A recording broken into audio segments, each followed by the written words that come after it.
ॐ श्रीगणेशाय नमः।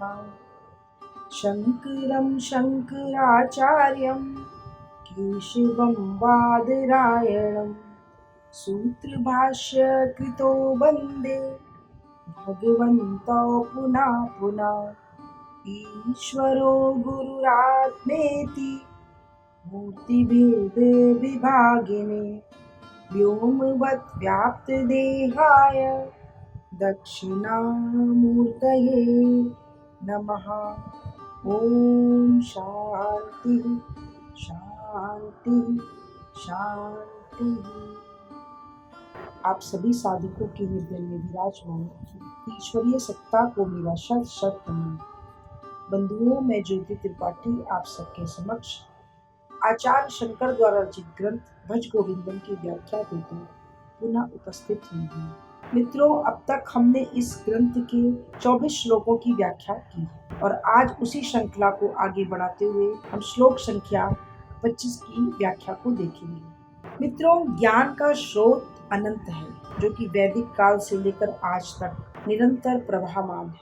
अनेक ऋषि मुनि, हमारे साधु संत, अवतार और महात्माओं ने इसे गति दे करके निरंतर प्रवाहमान बनाए रखा हुआ। इन सब बातों के पीछे कारण क्या है? सिर्फ एक कारण है, सर्वे भवन्तु सुखिनः सर्वे सन्तु निरामयाः। अर्थात समस्त मानव जाति के कल्याण की बात, सब सुखी रहें, सब निरोगी रहें, इस प्रकार की अवधारणा इसके ऊपर आधारित है। इस प्रकार हम कह सकते हैं कि सर्व मंगल की कामना को लेकर जिस अध्यात्म और धर्म की स्थापना समाज में की गई है, जिसका निरंतर सिंचन एक महान वृक्ष के रूप में हम सभी भारतीयों का दायित्व है। और ऐसी स्थितियों में हमारे उपनिषदों में जो अद्वैत सिद्धांत को मान्य ठहराया गया है, वो मनुष्य के जीवन की कुंजी है। अद्वैत सिद्धांत के अनुसार ये संपूर्ण सृष्टि एक ही इकाई है, जिसका विस्तार एक ही मूल तत्व ब्रह्म से हुआ है। अर्थात ये अखंड है, इसे खंड खंड में विभाजित नहीं किया जा सकता। सृष्टि में अनेकों भिन्नताएं दिखती तो हैं, रूप में दिखती हैं, किंतु भिन्नता है नहीं। ये भिन्नता जो हमें महसूस होती है वो केवल हमारी अज्ञानता के कारण, हमारी बोधता नहीं है, अबोध है हम। और इसीलिए प्रकृति के जो 3 गुण हैं, सत, तम और रजस, इसका आवरण के कारण हमें ऐसा भिन्नता दिखाई पड़ती है जो कि वास्तविक है नहीं। बिल्कुल वैसे ही जैसे अज्ञानतावश हमें मृग मरीचिका में जल की भ्रांति होती है। यही कारण है कि हमारा अज्ञान हमें भिन्न भिन्न मनुष्यों को दिखाता है, जो कि मात्र एक भ्रम है। और इस भ्रम का निराकरण केवल और केवल वेदांत के पास, जो कि कहता है कि सिवाय ब्रह्म के कुछ और है ही नहीं, एक तत्व ही है। और इस ज्ञान के बाद ही हम संसार की इस अंधेरे से, इस बंधन से हमको मुक्ति मिल सकती है। क्योंकि जब तक ये अज्ञान हमारे अंदर रहता है, तब तक हमारी लाइक्स डिसलाइक्स अर्थात राग द्वेष में हमारा पूरा जीवन बीतता है। और राग द्वेष के कारण ही हमें किसी से ममता होती है, किसी से मोह होता है, किसी से हमारी दुश्मनी होती है। हमें कुछ अच्छा दिखता है, कुछ हमें बुरा दिखता है, जबकि दिखने वाली चीज जैसी है वैसी है। सत्य तो ये है कि ना कुछ अच्छा है ना कुछ बुरा है, लेकिन हमारी इंद्रियां, हमारा मन, जैसा चश्मा हमने चढ़ा रखा है, हमें वैसी ही चीजें दिखाई पड़ती हैं। हम अगर किसी को पसंद करते हैं तो वो अच्छा है, हम किसी को पसंद नहीं करते हैं तो वो बुरा है। आइए संबंधित श्लोक का उच्चारण करते हैं। आज के इस श्लोक में आचार्य यही बताने का प्रयास कर रहे हैं कि सबके अंदर एक उस परमात्मा को देखो और ये जो भेद भाव है इससे बचो। तो आइए इसको उच्चारण करते हैं, तत्पश्चात इसकी व्याख्या देखते हैं। शत्रौ मित्रे पुत्रे बंधौ मा कुरु यत्नं विग्रह संधौ सर्वस्मिन्नपि पश्यात्मानं सर्वत्रोत्सृज भेदा ज्ञानम्। भज गोविन्दं भज गोविन्दं गोविन्दं भज मूलमते। मित्रों, आचार्य इस श्लोक में ये बताना चाह रहे हैं कि हम सबको जीवन जीना कैसा चाहिए। अपने शत्रु से या अपने मित्र से, पुत्र से, संबंधियों से झगड़ने में, द्वेष करने में हमें अपने जीवन की ऊर्जा शक्ति को बर्बाद नहीं करना चाहिए। हमें सबके अंदर, सभी जीवों में, सभी प्राणी में उस एक परमात्मा को देखना है। हम जो भिन्नता देखते, जो अनेकत्व देखते हैं, इसका कारण सिर्फ हमारा अज्ञान है। और जब इस अज्ञान को हम ज्ञान के प्रकाश से दूर करते हैं तो कहीं कुछ भेद दिखता ही नहीं। मित्रों, वेदांत का आदर्श यही है और इस आदर्श को भूल कर ही हम मनुष्य दुखी होते हैं और सुख की कामना के लिए मंदिर, मस्जिद, गुरुद्वारे, तीर्थ, आश्रम इत्यादि इत्यादि जगहों को भटकते हैं, किंतु शांति कहीं मिलती नहीं है। कारण ये हमारा अज्ञान है। हमें सच्चाई का, वास्तविकता का बोध नहीं है। और जैसे ही अज्ञान से छुटकारा प्राप्त होता है ज्ञान के माध्यम से, वैसे ही जीवन में हमारा विचार, हमारी सोच, हमारी सृष्टि बदल जाती है। इसी को कहा जाता है कि हम पॉजिटिव थिंकिंग करने लगते हैं। जबकि सत्य तो ये है कि जो हमारा अंधेरा था, जिन चीज़ों को हम सच मान के बैठे थे, उससे भ्रम टूटता है। और जब भ्रम टूटता है तब हमको जीवन की सत्यता का एहसास होता है। मित्रों, कोई भी व्यक्ति अपने आप से ग्रहण नहीं कर सकता। अगर शरीर के किसी भी अंग में हमारे घाव हो जाए, असहनीय पीड़ा हो, और अगर डॉक्टर ये भी कहे कि उस अंग को काट कर हटा दीजिए, अलग कर दीजिए, तो मनुष्य कुछ पल को हिचकता तो है, क्योंकि उस अंग के ना होने से उसको सुविधाओं में कुछ कमी तो आएगी। लेकिन जो पैर मेरा ही था, जिसको मैं मेरा पैर समझ रहा था, और अगर उसमें असहनीय कुछ ऐसा है कि उसको काटना ही उचित है, तो हम बेखटक उसको हटा देते हैं, क्योंकि हमको अपने अस्तित्व को रखना है। और अगर उसमें कुछ ऐसी चीज़ हो जाए जो हमारे लिए हानिकारक है, सपोज हमें ऐसा घाव हो जाए जो पूरे पैर में विष को फैलाने ही वाला हो, तो हमारे अंदर ये भाव भी नहीं आता कि ये पैर इसने ऐसा क्यों कर दिया या ऐसा क्यों हो गया। क्यों? क्योंकि हमारे अंदर ये भाव है कि ये मेरा पैर है, ये मेरा और तेरा, यही हमारे दुखों का कारण है। हम इस दुनिया में कुछ को अपना समझते हैं और कुछ को गैर समझते हैं। ये जो हमारा अंधेरा है, अज्ञानता है, 50 बार हमें अपनों से बहुत दुख मिलता है, फिर भी हम सह जाते हैं, क्योंकि फिर मेरा अहंकार आ जाता है, समाज आ जाता है, हमारी इज्जत आ जाती है, हमारा अस्तित्व आ जाता है। जबकि सत्य ये है कि ना यहाँ कोई अपना है, ना यहाँ कोई पराया है, दूसरा तो कोई है ही नहीं। ये सब हमारी अपनी मानसिक कल्पनाएं हैं। कहने का अभिप्राय ये है कि इसमें कोई संदेह नहीं कि वो घायल पैर मेरा ही है, लेकिन फिर भी हमारी उसमें इतनी आत्मीयता नहीं होती कि हम उसको कटने पर तैयार ना हो। हम कहते हैं अगर जहर फैल रहा है तो काट दो। कभी उससे इतना प्यार हम नहीं दिखाते हैं, इतनी विशेष मित्रता नहीं दिखाते हैं जितनी की जरूरत ना हो। हमारे पैर से हमको चलना है, बस इतनी उसकी आवश्यकता है। अब अगर आज उसकी घाव कर हमें जहर फैल रहा है तो हम उसको अलग भी तुरंत कर देते हैं। अगर यही सोच हमारे संसार के प्रति हो तो शायद हमारे दुख खत्म हो जाए। लेकिन हम जहाँ पर राग कर लेते हैं, अपनापन महसूस कर ले, मेरापन महसूस कर लेते हैं, उसको हम पकड़ लेते हैं, हम छोड़ना नहीं चाहते। हम भूल जाते हैं कि जीवन तो चलाएगा, वो तो चल रहा है। इस श्लोक के माध्यम से आचार्य यही कहना चाहते हैं कि ना कोई शत्रु है, ना कोई मित्र है, ना कोई बंधु है। सबके अंदर एक उस परमात्मा को देखो। शत्रु से लड़ने में और मित्र के साथ राग बढ़ाने में, मित्रता निभाने में अपने समय को, अपने जीवन की शक्ति को बर्बाद मत करो। उस परमात्मा को खोजो, तुम भूल गए। एक और उदाहरण देती हूँ। अगर कभी हमारे दांतों के द्वारा भूल से हमारी जबान कट जाती है तो हम दांतों को उखाड़ कर फेंकते नहीं, क्योंकि दांत उतने ही मेरे हैं जितनी जीभ। हम स्वतः ही दांतों को क्षमा कर देते हैं और जीभ को भी सांत्वना दे देते हैं। तो जब सारी सृष्टि की उत्पत्ति एक ही प्रकृति के गर्भ से हुई है तो यह दूसरा है कौन? किससे हम घृणा करें और किससे प्यार करें? सब अपने हैं। कोई ऐसा नहीं है जिससे एक विशेष प्रेम किया जाए और जिसके लिए अपने अस्तित्व को नकार दिया जाए, अपनी खोज को ना किया जाए।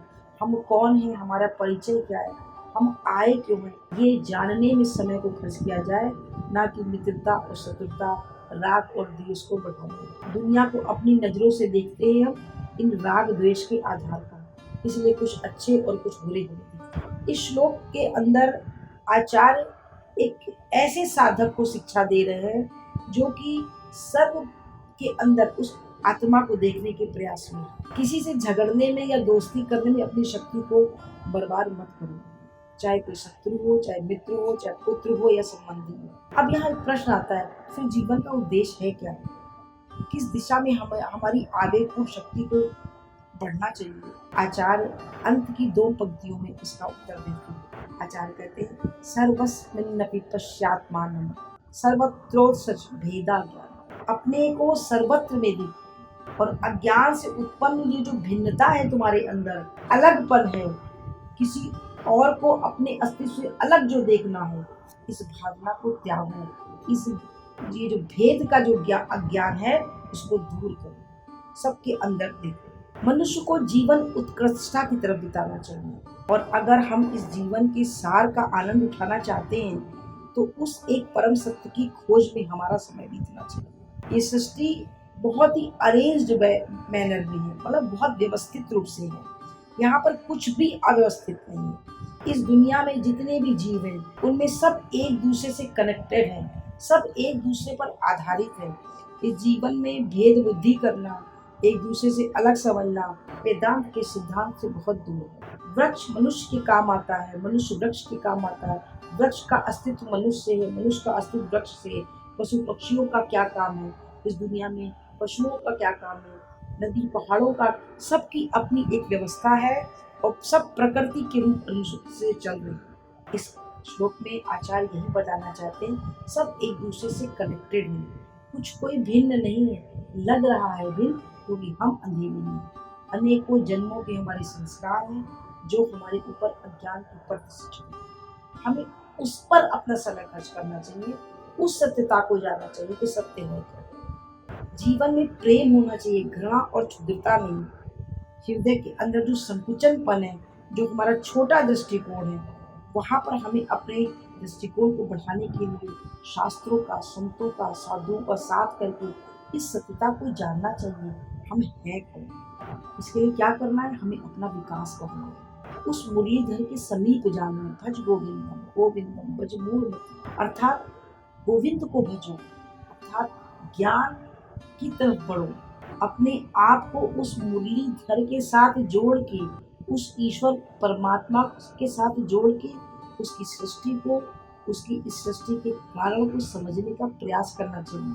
और उसका जो माध्यम है वो हमारे शास्त्र हैं, हमारी भगवद गीता, हमारे उपनिषद, हमारे छोटे छोटे शास्त्र, प्रकरण ग्रंथ इत्यादि, साधु संतों की वाणी, उनके उपदेश, सत्संग, ये उसका पद है। खुद को तभी हम सब में देख पाएंगे और इस मूर्खता के भेदभाव से हम ऊपर उठ पाएंगे। मित्रों, जब हमारे घर के बच्चे कीचड़ में खेलते हैं, बुरी और गंदे दिखते हैं, तो क्या कीचड़ और गंदगी के अंदर छिपे हुए अपने बच्चों को हम स्पष्ट रूप से पहचान पाते हैं?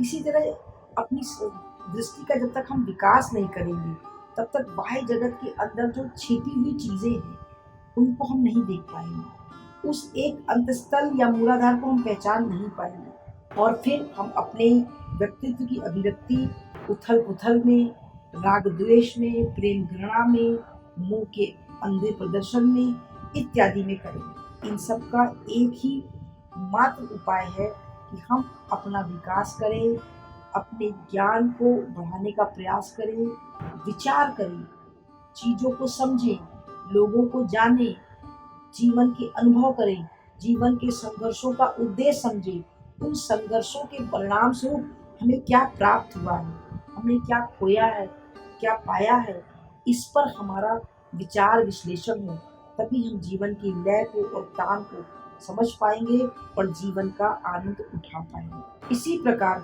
शरीर और उसकी थकान, मन और उसकी दुर्बलताएं, बुद्धि, उसके विकार, इन सब चीजों का जो सत्य है, जो सुंदर पहलू है, हम उनको जान पाएंगे। जब तक हम विचार नहीं करेंगे, अंदर गहराई तक उतरेंगे नहीं, तब तक इस अनंत की जो सत्ता है उसको हम जान नहीं पाएंगे और आत्मा के करीब पहुंच नहीं पाएंगे। जीवन शक्ति तो एक ही मिली है और हमको उसको इसी पे खर्च करना है। अगर संसार में कोई अपने को दुखी, अप्रसन्न, तिरस्कृत या कम भाग्य वाला समझता है तो दोष उसका है, संसार का नहीं। गीता में कहा गया है, तुम स्वयं अपने मित्र हो, स्वयं अपने शत्रु हो। गीता का श्लोक है, अध्याय 6 में है, आत्मैव आत्मनो बंधु आत्मैव पुरात्मना। आप स्वयं अपने मित्र हैं और स्वयं ही अपने शत्रु हैं। जो बाहरी घटनाएं हैं जो हमारे अंतःकरण में तूफान उठाती हैं, वो तब तूफान नहीं उठाएंगी जब हम इस श्लोक के अर्थ को गहराई से समझने की कोशिश करें कि हमें कोई प्रभावित नहीं कर सकता। हम तो इन इंद्रियों के चक्कर में फंस के इस संसार का जो प्रतिबिंब के लिए उससे हम प्रसारित, और जब हम गलत मूल्यांकन के कारण उन्हें महत्व देते हैं तो हम दुखी होते हैं और अपने हृदय में उथल पुथल मचा करके अपने को दुखी होने देते हैं, स्वयं से घृणा करते हैं, संसार से घृणा करते हैं, लोगों के अंदर अच्छाई बुराई का पैमाना तय करते हैं, लोगों को अच्छा बुरा जजमेंट बताते हैं। ये सब मेरी अज्ञानता है। जब हम शुद्ध हृदय से विश्वास पूर्वक बिना किसी शर्त के सिर्फ प्रेम करेंगे, तब उतना ही दृढ़ और उसी प्रकार का प्रेम हमें भी मिलने लगेगा। प्रेम का मतलब ये नहीं है कि हम किसी के लिए कुछ करे चले जा रहे हैं, हम अंधे हुए जा रहे हैं, हम इमोशनल हुए जा रहे हैं। प्रेम ये नहीं है। प्रेम हमेशा आगे बढ़ाता है, प्रेम हमेशा ऊंचा उठाता है, प्रेम नीचा नहीं गिराता। हमारी दुनिया में तो आजकल प्रेम ये है कि किसी ने किसी को कितना सुख दिया। पति ने अगर पत्नी को बहुत सुख, साधन, धन दौलत, ऐश करने के साधन इकट्ठे कर दिए तो वो पति बड़ा प्रेम करता है। ये प्रेम नहीं है। प्रेम हमेशा चेतना को ऊपर उठाता है, आपकी ऊर्जा को ऊर्ध्वगामी बनाता है, आपको उस परम सत्ता से मिलवाने का प्रयास करता है, जो जीवन की सच्चाई को बताने का अवसर दे, जो आपको ऐसी परिस्थितियों में पहुंचा दे कि आप सत्य को जान पाए, आप खुद को जान पाए। वो प्रेम, और ऐसा प्रेम संघर्ष से ही मिलता है, अकेले चलने से ही मिलता है, साधु संतों की संगति से मिलता है, शास्त्रों के अध्ययन से मिलता है। सभी जीव और प्राणियों में अगर उस एक अनंत स्रोत अर्थात ब्रह्म की अभिव्यक्ति हम देख पाए तो हमारा दृष्टिकोण बदल जाएगा, हमारा वातावरण ही बदल जाएगा। कठोपनिषद में इस मौलिक सत्य को एक काव्यात्मक रूप से कहा गया, एको वशी सर्वभूतात्रात्मा रूपम रूपम प्रतिरूपो बभूव अग्नियथैकुनो भुवनम प्रविष्टो रूपम रूपम प्रतिरूपो बभूव। ठीक जिस तरह एक ही अग्नि भिन्न भिन्न बत्तियों में अर्थात दीप बत्तियों में भिन्न भिन्न दीपक का शिखा रूप लेती है, उसी प्रकार एक ब्रह्म भिन्न भिन्न हृदय में अच्छा, बुरा, तुच्छ या उत्तम प्रतीत होता है। इसी बात को ईशावास्य उपनिषद में भी कहा है कि साधक अगर सारी सृष्टि के मूल में एक अंतरात्मा को व्याप्त देखे और ये समझ ले कि एक ही तत्व सर्व विद्यमान है, तो उसी किसी वस्तु या परिस्थिति में ना तो सुख होगा ना दुख होगा, क्योंकि वो एक ही है। तत्रा को महाकाशोका एकत्वम अनुपश्यतः, ईशावास्य उपनिषद में कहा। परिस्थिति या व्यक्ति के साथ सामंजस्य स्थापित करने की असमर्थता से जो हमें दुख या परेशानी होती है, उसी को जुगुप्सा कहते हैं। जिस तरह एक माँ अपने बच्चे को अपने जीवन का सार समझती है, अपने में और उसमें कोई अंतर नहीं समझती, उससे उसे कभी दुख नहीं होता, क्षोभ नहीं होता, उसी तरह अगर हम सर्वत्र अपनी लीला को देखें, यानी अपने को ही देखें, तो हमें भी क्षोभ नहीं होगा। जहाँ एकत्व का अनुभव है वहाँ ना मोह है न दुख। मोह कहाँ होता है? जहाँ हम सोचते हैं ये मेरा है। लोभ कहाँ आता है? जहाँ सोचते हैं मेरा है। नाराजगी कहाँ होती है? जहाँ कोई गैर दिखता है, ये मेरा नहीं है। वहीं पर हम भेद करते हैं और वहीं पर हम ऐसे कर्म करते हैं अपने और पराये के चक्कर में जो हमें नीचे ले जाने वाले। हमारे आंखों पे जो चश्मा चढ़ा है राग द्वेष का, लाइक्स डिसलाइक्स का, यही हमारी सबसे बड़ी जीवन की है। संसार में जितने भी लोग हैं सबके अंदर वही एक अंतर आत्मा, वही एक चैतन्य विराजमान है, वरना सब मिट्टी है। वही एक परमात्मा अच्छे बुरे के रूप में विराजमान है। हमारे कर्म ही निर्धारित कर रहे हैं, कोई छोटा है कोई बड़ा है, कोई गोरा है, कोई काला है। हमें डिसीजन नहीं लेना कोई अच्छा है कोई बुरा है, ना कोई मेरा है। सब यहाँ पर एक यात्रा कर रहे हैं और सबकी अपनी अपनी यात्रा। और इसी विचार के साथ कि हम एक समान भाव देखें। प्रैक्टिकल जीवन में ऐसा नहीं भी हो पाता क्योंकि हमारे ऊपर वासनाओं का, संस्कारों का इतने जन्मों की परत चढ़ी है कि इसको इतनी जल्दी जानना संभव नहीं हो पाता। तो क्या करें? तो फिर यही करें, साधु संगत करें, साधु संतों की वाणी को सुनें, शास्त्रों को पढ़ें और अपने जीवन के अनुभवों से सीखें। हमारे जीवन के अनुभव हमारे जीवन के सबसे बड़े मास्टर हैं। वो हमें बताएं कि हम कहाँ और किसके साथ और किन परिस्थितियों में हम ऊपर उठे और किन परिस्थितियों में हम नीचे गए। सुख और साधनों ने हमें आलसी प्रमादी बनाया या कर्मठ बनाया, और दुख और विपत्तियों ने, संघर्षों ने हमें ऊर्जावान बनाया, हमें विकास करने की बुद्धि दी, आगे बढ़ाया। हमारा साथ देने वाले सब मेरे अपने हैं या मेरा कोई बाहरी भी है।